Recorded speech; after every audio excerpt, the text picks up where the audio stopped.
이거는 지금 중학교 때 얘기인데, 네, 맞아. 예. 제목은 지금 안 계시면 오라이로 돼 있고요. 네. 저라든지 아니면 저 윗대 연령대이신 분들은 이걸 딱 들어보면 무슨 말인지 아실 거예요. 이게 차 타고 다닐 때 버스에서, 만원 버스에서 사람들 이렇게 차장이 들여 밀어주고 나서 출발할 때 하는 말이죠. 그래서 제일 위에 이제 제목을 먼저 썼는데, 제목이 그 글 전체에 주제를 담고 있어야 되는 게 좋죠. 그렇죠? 글 전체 주제가 그 책 제목에 들어 있으면 좋습니다. 그래서 제목을 안 계시면 오라이라고 해놨고, 그 다음에 아래쪽을 보시면은 제일 처음에 설명부터 나오는 게 아니라 대화체를 먼저 집어넣었죠. 그래서 두 사람이 대화하는 식으로 쭉 써놨어요. 그러면은 이게 어떤 효과가 있느냐 하면, 설명부터 읽고 시작하는 게 아니고 대화가 먼저 나오니까 약간 궁금증을 갖겠죠. 아, 이게 무슨 대화일까? 내용을 모르는 상태에서 대화를 읽어보니까 이게 마치 드라마 대본처럼 돼버리는 거예요, 이 순간은. 그러면 아무래도 집중을 하겠죠. 이해를 하려면 집중을 해야 되죠. 그래서 집중하게 하기 위해서 제일 앞에다가 대화체를 넣는 것이고, 이건 뭐 다시 말하면 상황극이라고 할 수 있어요. 상황극. 극화시켜서 집어넣어 놓은 거죠. 그러면 한번 읽어보겠습니다. 너도 여기서 타냐? 경호구나. 그래. 나 여기서 타는데 너도 타냐? 그럼 버스 타고 다닌 지 이제 보름이나 됐는데. 나도 그래. 여기서 학교까지 가는 버스가 16번, 32번, 35번이니까 먼저 오는 거 타자. 그래, 국민학교 때는 걸어 다녀서 편했는데 이제 버스 타고 다니려니까 일찍 일어나야 하고 불편한 게 한두 가지가 아니네. 다른 아이들도 다 마찬가지일 거야. 오늘도 버스에 무사히 오를 수 있을까? 차장 누나를 잘 만나야 할 텐데. 그래, 운에 맡기고 타보자고. 이렇게 해서 이제 대화가 끝났어요. 그러면은 이걸 읽는 독자들은 상상을 하겠죠. 시간과 장소를 모르기 때문에 언제, 어떻게, 뭐 누가 무엇을, 왜, 어디에서 했느냐, 그런 걸 생각하면서 읽는데, 이거를 읽는 동안에는 정확하게 머릿속에 들어오질 않아요. 그냥 대충 이런 상황인가 보다 하고 넘어가겠죠. 그렇기 때문에 그 밑에서 이제 설명을 해줘야 되는 거죠. 자, 상황극이 끝났으니까 이제 설명이 들어갑니다. 아침마다 버스를 기다리며 그날 타게 될 버스가 얼마나 붐빌지 예상하는 것이 습관처럼 되어 있었다. 학교 이름은 남대문 중학교였으나 학교는 남대문과 거리가 먼 장위동에 위치하고 있었다. 여긴 그냥 설명을 쭉 하는 거예요. 집에서 가자면 버스를 타야 하는데 국민학교 시절에는 걸어 다녔던 터라 중학교에 입학해서는 한동안 버스를 지혜롭게 타는 요령을 습득해야 했다. 타기 전에는 토큰이나 회수권을 준비하든가 잔돈을 준비해야 하는데 회수권을 미리 구입해서 주머니에 넣고 다니는 것이 가장 편리했다. 그 당시 상황이 어땠다 하는 것을 이야기해주고 있는 거죠. 버스에는 운전사 외에도 차장이라는 누나가 언제나 동승하고 있었다. 정거장마다 문을 열어주고 닫아주며 손님들로부터 차비를 받고 거스름돈을 내어주는 일을 했다. 차장 누나가 하는 일 가운데 가장 중요한 일이 있었다. 지금 여기서부터는 이제 그 차장 누나에 대한 이야기가 조금 나옵니다. 이해를 돕기 위해서 이렇게 쓴 거죠. 독자들의 이해를 돕기 위해서.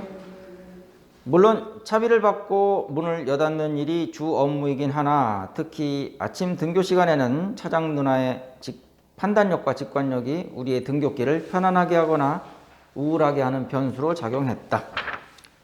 흔히 콩나물 시루버스라고 일컬어지던 그 옛날의 버스를 요즘 젊은 친구들은 전설 속의 이야기 정도로 받아들일 것이다.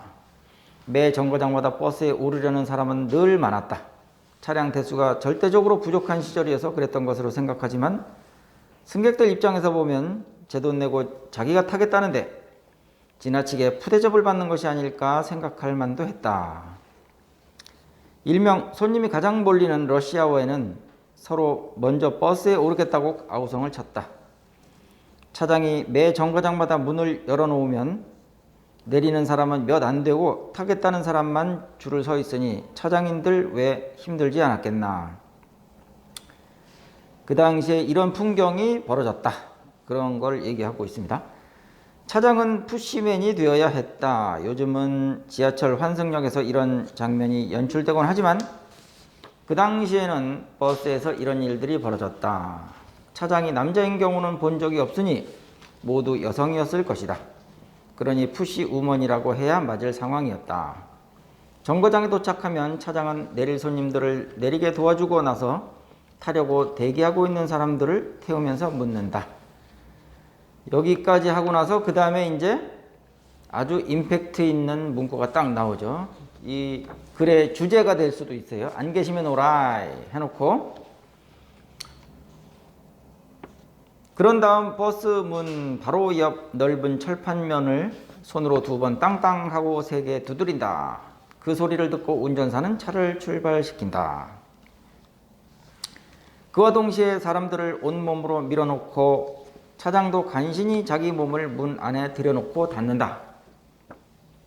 그 다음으로 이때부터는 운전사의 역할이 매우 중요해진다. 사람들을 억지로 밀어넣기 때문에 문 쪽의 인구 밀도는 높고 반대쪽은 밀도가 낮다. 이것을 평정하여 고르게 분포시키는 것이 운전사의 몫이다. 운전사는 원심력을 이용한다. 원심력만큼은 학교 다닐 때 확실히 배운 듯하다.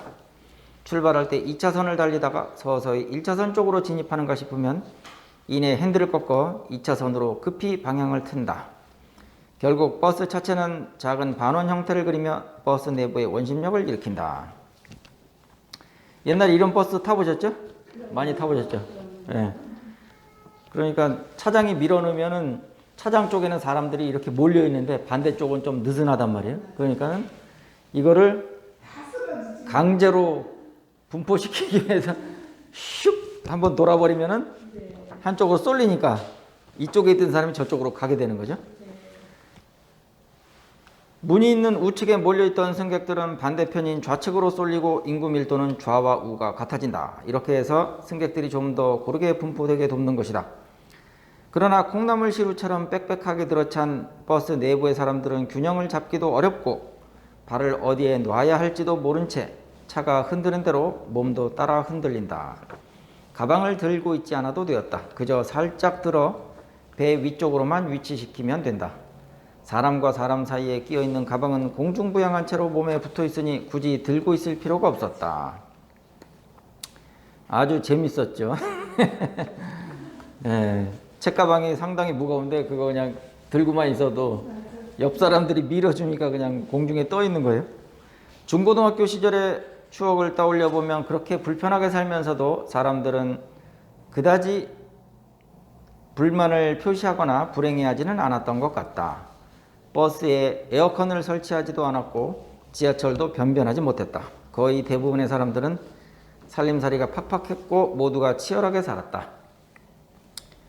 모두가 그러려니 하면서 살았고 우리가 사는 환경을 탓하지 않았다. 시간을 더 거슬러 올라가서 우리 어머니나 할머니가 살아가던 시절에 대한 이야기를 들어보면 우리보다 훨씬 더 열악한 환경이었으나 그때는 지금만큼 자살률이 높지도 않았다. 과연 행복이라는 것이 환경에 좌우되는 것일까? 그건 아닌 것 같다. 환경에 좌우된다면 그때가 지금보다 자살률이 높았어야 했다. 그러니 행복과 환경 사이에는 상관관계가 없음이 분명하다. 모두가 힘들고 치열하게 살았지만 그 안에도 행복은 있었고 미소와 정도 있었다. 물질 만능이 가져온 인간의 불행은 스스로 자처한 것이 아닐까. 물질이 행복을 보장해주지 않는다는 것을 머리가 아닌 가슴으로 받아들이는 사람이 많아져야 할 것이다. 제일 마지막 3줄 여기는 이제 결론 부분이고요. 결국은 뭐 이렇게 약간의 교훈이라든가 좀 생각할 수 있는 여운을 남기기 위해서 이렇게 쓴 것이고, 그 바로 위에 중고등학교 시절, 여기서부터는 사실 결론이 시작되는 거죠. 최종적인 결론은 맨 밑에 세 줄이지만 중고등학교 여기서부터 이제 결론으로 쭉 가는 겁니다. 옛날에는 그렇게 열악한 환경이었는데도 불평하지 않고 살았는데 요즘 사람들은 왜 그러냐, 그런 뜻으로 이렇게 결론을 맺은 거고요. 제일 앞에서부터 다시 한번 보면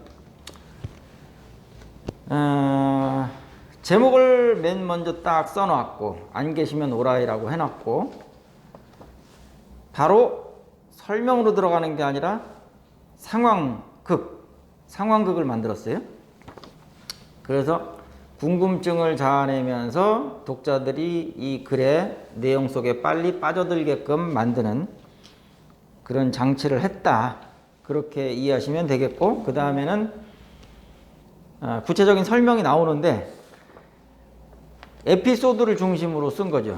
그러니까 버스를 타고 가는 중학생 2명, 그 다음에 그 버스에서 안내를 하는 차장 누나, 그 다음에 버스 기사, 그리고 그 안에 타고 있는 승객들, 그 사이에 어떤 일들이 있었는지 이런 거를 중심으로 해서 쭉 서술을 했습니다. 그래서 이 글을 쓸 때는 구성도 상당히 신경 쓰실 필요가 있어요. 잘 쓰려고 하면 뭐 대충 쓴다면 그냥 쭉쭉쭉쭉 쓰면 되겠지만은 완성도를 높이기 위해서, 글의 완성도가 좋으면 좋을수록 좋으니까, 그래서 이제 앞에 어떤 내용을 넣고 뒤에 어떤 내용을 넣을 것인가, 이걸 계산해 가면서 머릿속에서 생각하면서 쓰면 더 좋은데, 그거는 초고, 처음에 쓰는 걸 고치기 전에 원고, 초고를 쓸 때는 거기까지 생각하기가 어려울 수도 있어요. 왜냐하면 생각이 흘러가는 대로 쓰는 거기 때문에 그냥 쭉쭉쭉쭉 쓰되 그걸로 끝나면 안 되고 고쳐야 되는 거죠. 다듬는 거. 다듬는 과정에서 이제 순서도 좀 바꿀 수 있고, 문장도 다듬을 수 있고, 뭐 맞춤법 띄어쓰기 같은 거, 이런 것까지 다 잡아낼 수 있습니다. 그러니까 초고를 쓸 때는 그냥 떠오르는 대로 쓰시면 돼요. 그래 놓고 나중에 잡아내는 거예요. 수정할 때. 근데 처음부터 그냥 완벽하게 쓰려고 고민만 하다 보면 진도가 안 나가요. 그러니까 일단 생각이 나는 대로 술술술술 풀어나가시면 되겠고, 나중에 최종적으로 교정한다, 이렇게만 생각하시면 되겠습니다. 그래서 이렇게 해서 한번 정리를 해봤고, 또 다른 글들도 많이 있어요. 그러니까